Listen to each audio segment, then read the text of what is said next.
Halo semuanya, perkenalkan nama saya Filia Regitra Tuprisa, NPM 1214201200073.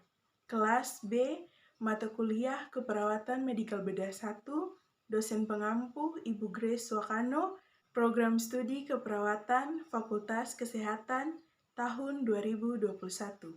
Saat ini saya akan menjelaskan tentang akut coronary syndrome atau dalam bahasa Indonesianya sindrom koroner akut, beserta asuhan keperawatan yang diterapkan pada kasus ini. Menurut Young dan Ilby tahun 2007, sindrom koroner akut adalah suatu kondisi di mana terjadi imbas dari suplai dan damage oksigen jantung yang paling sering disebabkan oleh plak arterokorosis yang menyebabkan penyempitan arteri-arteri koroner. Selain itu, sindrom koroner akut juga disebabkan oleh space arteri yang disebut dengan angina varian. Presentasi klinis yang dapat ditimbulkan bermacam-macam dan membentuk spektrum sindrom koroner akut. Namun, manifestasi yang paling sering terjadi adalah angina peroktis. Sindrom koroner akut merupakan suatu penyakit yang dinamis, di mana ada suatu proses transisi dari spektrum penyakit akibat perubahan intralumen, mulai dari perubahan okulasi sampai dengan total ataupun reperfusi. Adapun spektrum klinis dari sindrom koroner akut, yaitu penyakit jantung koroner, angina proktis, angina stabil, angina varian, angina tidak stabil, silent insomnia, dan infrak miokard akut. Sindrom koroner akut bermula dari penyakit jantung koroner. Adanya penyempitan, penyumbatan, atau kelainan pada arteri koroner. Penyempitan atau penyumbatan yang terjadi pada arteri koroner mengakibatkan terhentinya aliran darah ke otot jantung, yang sering ditandai dengan nyeri. Dalam kondisi yang parah, kemampuan otot jantung untuk memompa darah dapat hilang atau terhenti. Hal ini dapat merusak sistem pengontrol jantung dan dapat menyebabkan kematian. Dari faktor risiko tersebut, ada yang dikenal dengan faktor mayor dan faktor minor. Faktor mayor berupa hipertensi, hiperglikemia, dan obesitas serta merokok. Sedangkan faktor minor berupa diabetes mellitus, stres, faktor keluarga, kurang olahraga, dan usia. Pada sindrom koroner akut, tanda dan gejala dimulai secara tiba-tiba. Yang pertama, nyeri atau ketidaknyamanan pada bagian dada. Nyeri yang terjadi dapat berupa tekanan, sesak, atau seperti terbakar. Yang kedua, nyeri pada bagian dada dapat menyebar ke bahu, lengan, perut bagian atas, punggung, hingga rahang. Yang ketiga, mual muntah. Keempat, gangguan pencernaan. Yang kelima, sesak napas. Yang keenam, tiba-tiba berkeringat. Ketujuh, tiba-tiba pingsan. Yang kedelapan, kelelahan yang tidak biasa atau tidak dapat dijelaskan. Yang kesembilan, merasa gelisah dan khawatir. Sindrom koroner akut merupakan manifestasi lanjutan dari plak aroma, pembuluh darah koroner yang koyak atau pecah. Hal ini berkaitan dengan perubahan komposisi plak dan tudung fibus yang menipis dan menutupi plak tersebut. Kemudian diikuti dengan proses agregasi trombosis dan aktivasi jalur koagulasi. Kemudian terbentuklah trombus yang seperti trombosit. Trombus akan menyumbat pembuluh darah koroner, baik secara total maupun parsial. Selain itu, terjadi pelepasan zat vasoaktif yang menyebabkan vasokondistrik sehingga memperberat gangguan aliran darah koroner. Berkurangnya aliran darah koroner menyebabkan iskemia miokardium. Penyempitan arteri koronaria tanpa space maupun trombus dapat disebabkan oleh progresi plak atau restenoasi setelah intervensi koroner perkuat. Beberapa faktor entristik seperti demam, anemia, tirotoksikosi, hipotensi dapat menjadi pencetus pasien dengan sindrom koroner akut. Yang pertama, penurunan curah jantung berhubungan dengan kontraktilitas jantung. Yang kedua, nyeri akut berhubungan dengan agen cedera biologis. Yang ketiga, kecemasan berhubungan dengan perubahan status kesehatan. Yang keempat, penurunan curah jantung berhubungan dengan penurunan karakteristik miokard. Yang kelima, gangguan pertukaran gas berhubungan dengan aliran darah ke alveoli. Yang keenam, ketidakefektifan perfusi berhubungan dengan iskemik kerusakan otot jantung. Yang ketujuh, intoleransi aktivitas berhubungan dengan ketidakseimbangan suplai oksigen, miokard, dan kebutuhan. Yang kedelapan, ansietas berhubungan dengan ancaman aktual terhadap integritas biologi. Yang kesembilan, defisiensi pengetahuan berhubungan dengan kurangnya pengetahuan tentang fungsi jantung. Selanjutnya, saya akan membahas tentang asuhan keperawatan pada gangguan sistem kardiovaskuler akibat akut coronary syndrome. Asuhan keperawatan pada Tuan I dengan gangguan sistem kardiovaskuler akibat akut coronary syndrome di ruangan anggrek Rumah Sakit X. Kita masuk pada bagian pertama, yaitu pengkajian. Pertama, identitas pasien, yaitu Tuan I 50 tahun, beserta data selengkapnya. Yang kedua, identitas penanggung jawab, Nyonya F 45 tahun, beserta data selanjutnya. Yang ketiga, status kesehatan. Status kesehatan saat ini, pasien mengatakan sedang mengalami penyakit jantung koroner dan hipertensi.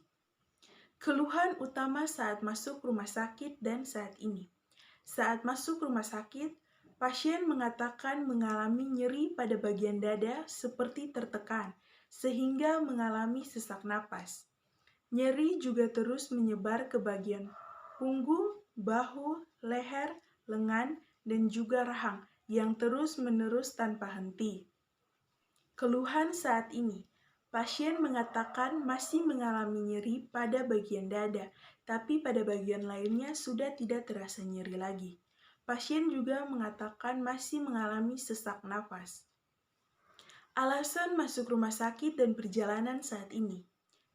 Pasien mengatakan saat pagi hari sebelum berangkat ke kantor, pasien tiba-tiba merasakan nyeri pada bagian dada yang terus menyebar ke punggung, lengan, bahu, leher, serta rahang yang membuat pasien mengalami sesak napas.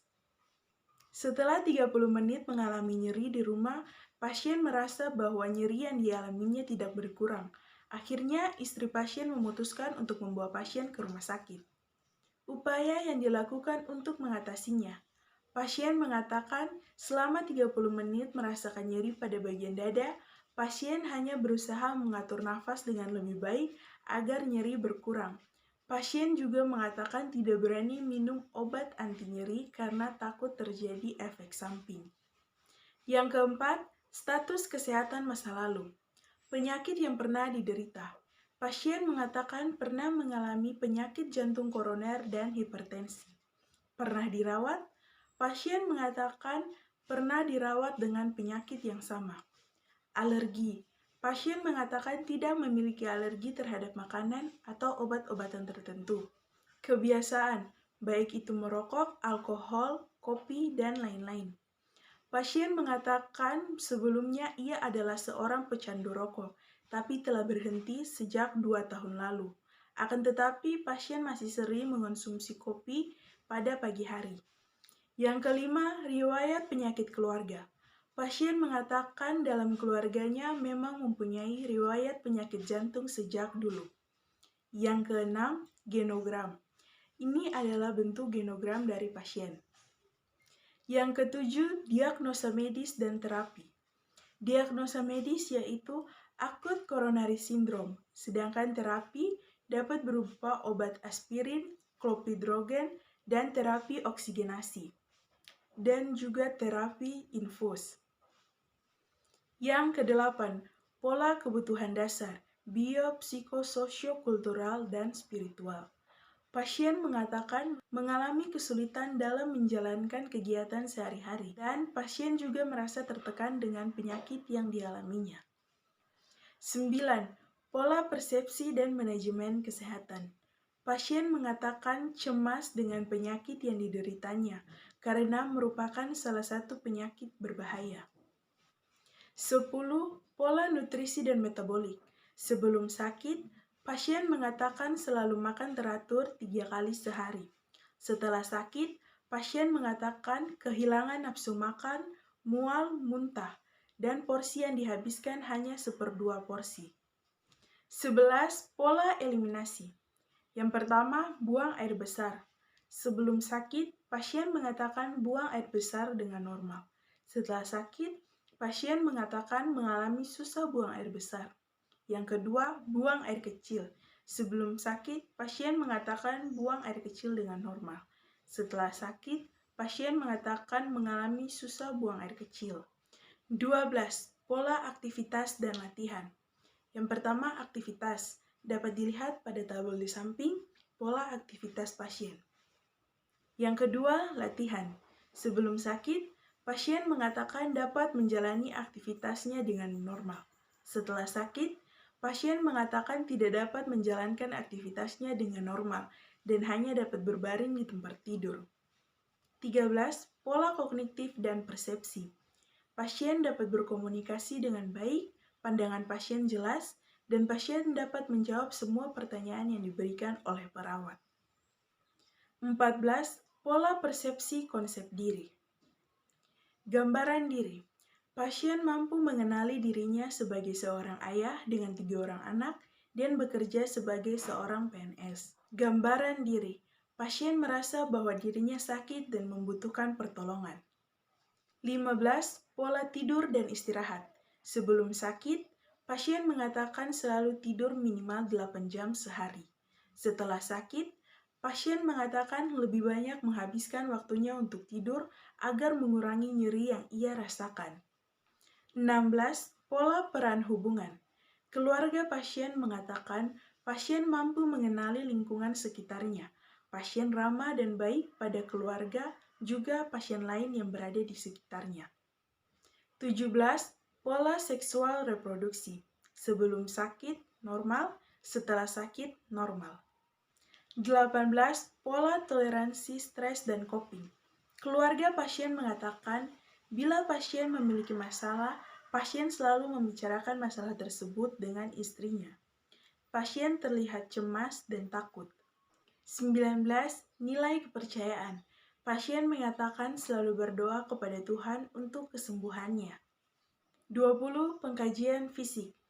Keadaan umum, sedang, tingkat kesadaran, kompos mentis, GCS 14, mata 3, verbal 5, psikomotor 6. Tanda-tanda vital. Tekanan darah 190/100 mmHg, nadi 100 kali per menit, respirasi 26 kali per menit, suhu 36,6 derajat Celcius, nyeri, skala nyeri 8 dengan keadaan berat. Keadaan fisik. Yang pertama, kepala dan leher. Inspeksi, kepala dan leher simetris, rambut bersih, tidak didapati adanya luka pada area kepala dan leher. Palpasi, tidak terdapat benjolan pada area kepala dan leher. Yang kedua, dada. Inspeksi, kulit dada bersih, tidak ditemukan luka pada area dada. Palpasi, tidak ditemukan benjolan pada area dada. Auskultasi, suara paru sonor, suara jantung murmur. 3. Payudara dan ketiak. Inspeksi, kulit ketiak dan payudara bersih, tidak terdapat adanya luka pada area ketiak dan payudara. Palpasi, tidak terdapat benjolan pada area ketiak dan payudara. 4. Abdomen. Inspeksi, kulit bersih dan tidak terdapat luka pada area abdomen. Palpasi, tidak terdapat benjolan dan nyeri tekan pada daerah abdomen. Auskultasi, suara usus normal. Perkusi, suara timpani. 5. Genitalia, inspeksi, kulit pada area genitalia bersih, dan juga terpasang kateter sejak masuk di rumah sakit X. 6. Integumen, palpasi, tidak terdapat benjolan, inspeksi kulit bersih. 7. Ekstremitas, ekstremitas atas, anggota tangan lengkap pada tangan kanan dan tangan kiri. Pergerakan agak terhambat dikarenakan nyeri yang terus menyebar dari dada ke bagian anggota gerak. Ekstremitas bawah, anggota kaki lengkap pada kaki bagian kiri dan kanan. 8. Neurologis, status kesehatan mental. Emosi pasien kurang stabil, terbukti dengan pasien tampak cemas akan penyakit yang dihadapinya.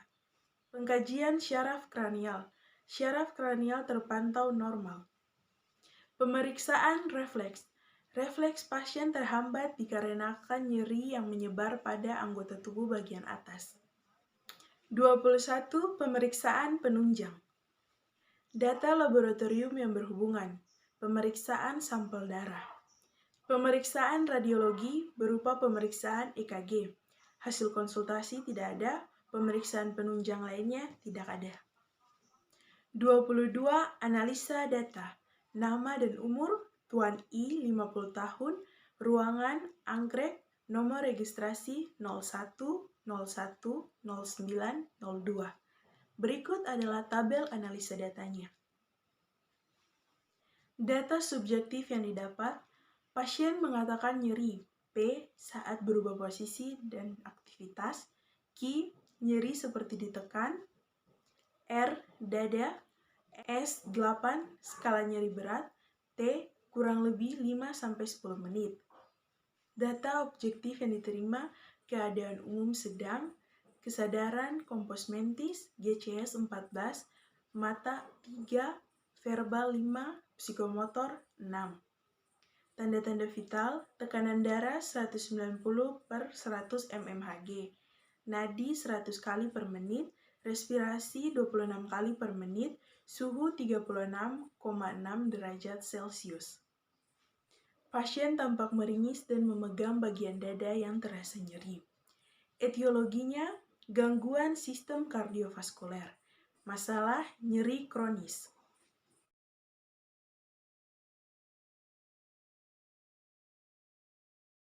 Diagnosa kedua, nyeri kronis berhubungan dengan iskemia jaringan sekunder terhadap sumbatan arteri.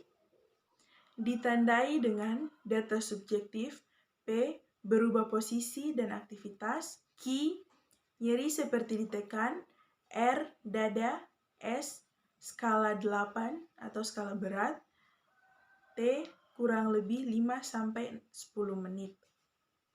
Data objektif, keadaan umum, lemah, ekspresi wajah tampak meringis. Diagnosa ketiga, hambatan mobilisasi fisik berhubungan dengan nyeri yang dialami. Data subjektif, pasien mengatakan nyeri timbul saat mengubah posisi atau beraktivitas. Data objektif, pasien hanya tampak tidur selama seharian. Bagian ketiga, rencana tindakan keperawatan. Untuk lebih jelasnya dapat dilihat pada tabel berikut. Bagian keempat, implementasi keperawatan. Untuk lebih jelasnya dapat dilihat pada tabel berikut. Bagian kelima, evaluasi keperawatan. Untuk lebih jelasnya dapat dilihat pada tabel berikut. Sekian dan terima kasih.